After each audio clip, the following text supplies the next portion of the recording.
خوشو قواق این دو کوهی من تا کی تماشا میکنم ها؟ یکتاش در اعضای اوچش، دیگرش باشه در اعضای فرزندای مردش. طاقتم تاق شد، من دیگر طاقت کردن نمیتوانم. ای ابله، آنها بین خودشون گپ نمیزنند. این به تو چی دخل دارد؟ چی در داری تو؟ همین از سحر تا شام مادرتو همین اشکشون ریختگی، همین هر روز عیش ما اتحاف کردنشون ضرور است مگر؟ چی در دارم؟ از کثافتی همین پیر و کمپیر برکتی زندگیم روز به روز گم شده ایستاده است. ایجابی چی در داشتم؟ ای ابله، میدونی در برای مادر و پدری ما گپ زده سای؟ میفهمی؟ حالا روزش را بینن. تو هم مردک شدی ها؟ تو هم فراموش نکن که در خانه که زندگی داری. فهمیدی؟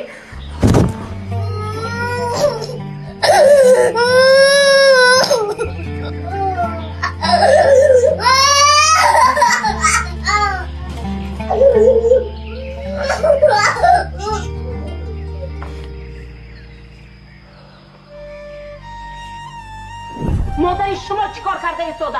ای تو لکه آبشوشتا! تو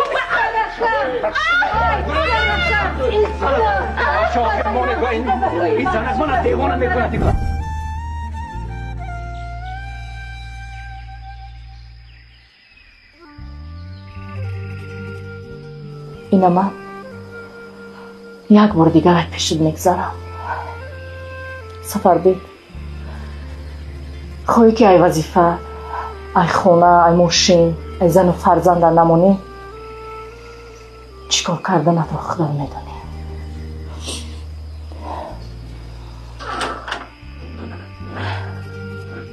باور کن این برای هر دوی شما خوب میشود.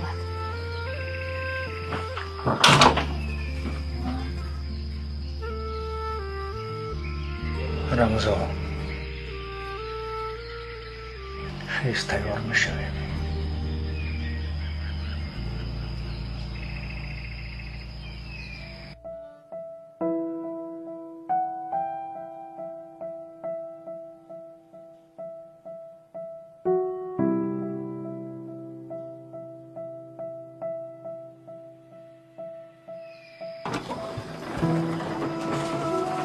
پدر جان شما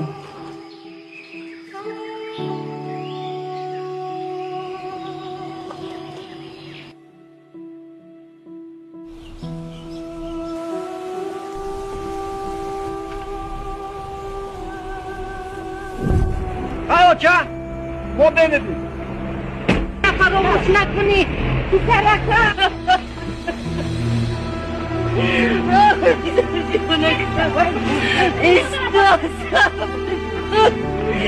صبر کن استو پسرکم استو من خدا گرفتم مامانم پسرکم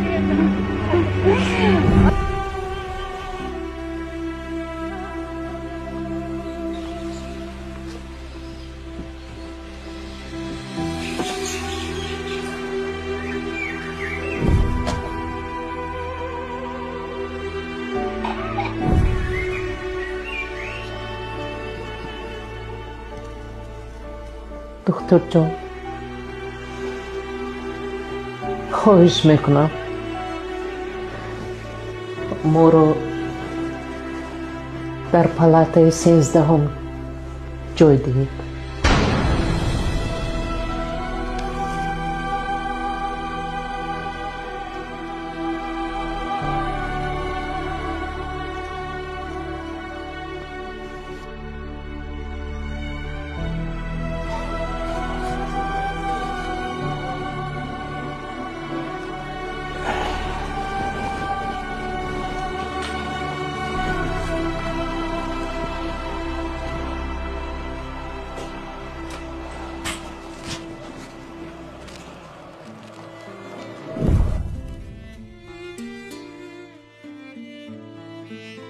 چه شما؟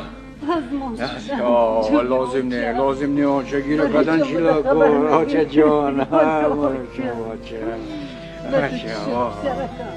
چرا آمده منو خبر نگیری؟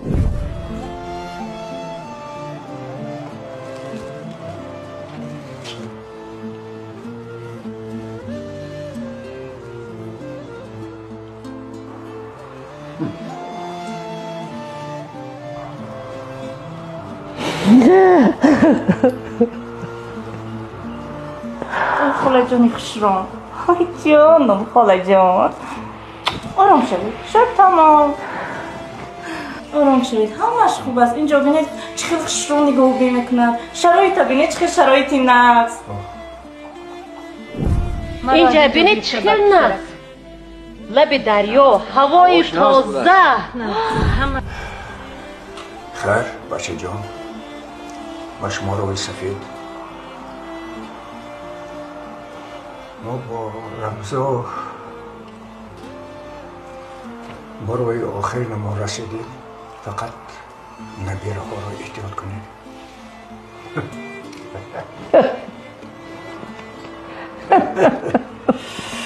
عجایب این دنیا عجایب استید من نمیفهمم پدر جان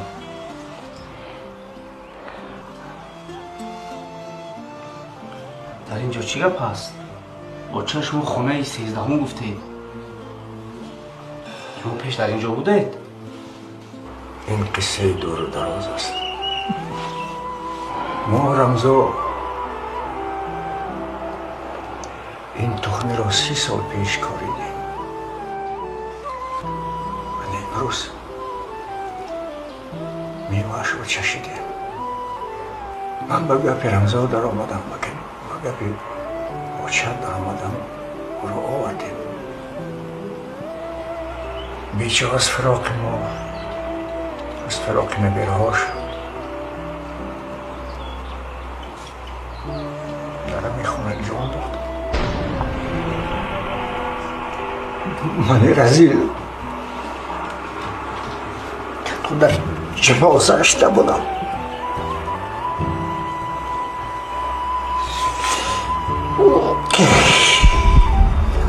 و تمام در اسباب بودم خدا هر با من بخشد من خدا رو نمیبخشم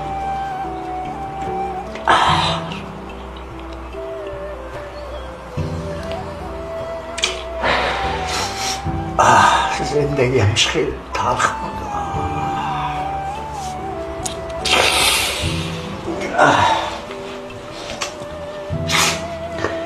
با یگان آدم آرزو نمیکنم فهمیدیم و دیر فهمیدیم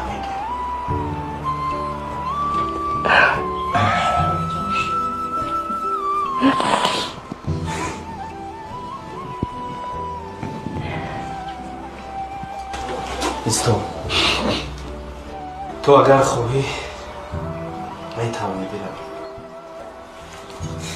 که فراموش نکن که هر چیزی که از تو دارم و نمیگردی خاک پای پدر مادرم عوض نمیکنم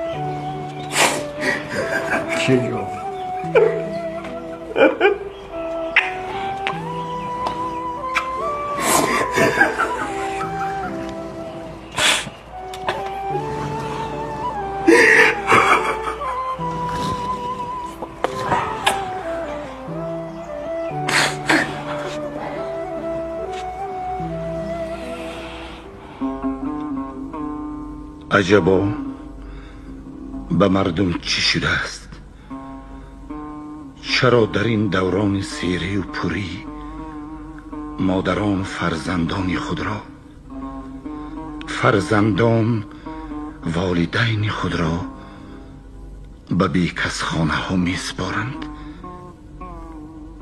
سبب بیشفقت و بیرحم شدن آدمان در چیست شاید محیط و تربیه آنها تغییر یافته باشد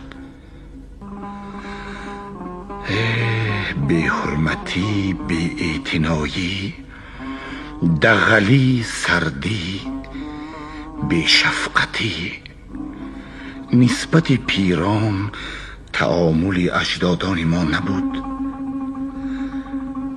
متاسفانه امروز این درد پیدا شده است. حالا هم سری وقت با تیزی پیش راه این بیماری را گرفتن لازم، وگرنه به مثل سرطان ریشه دوانده زندگی را خراب میکنه.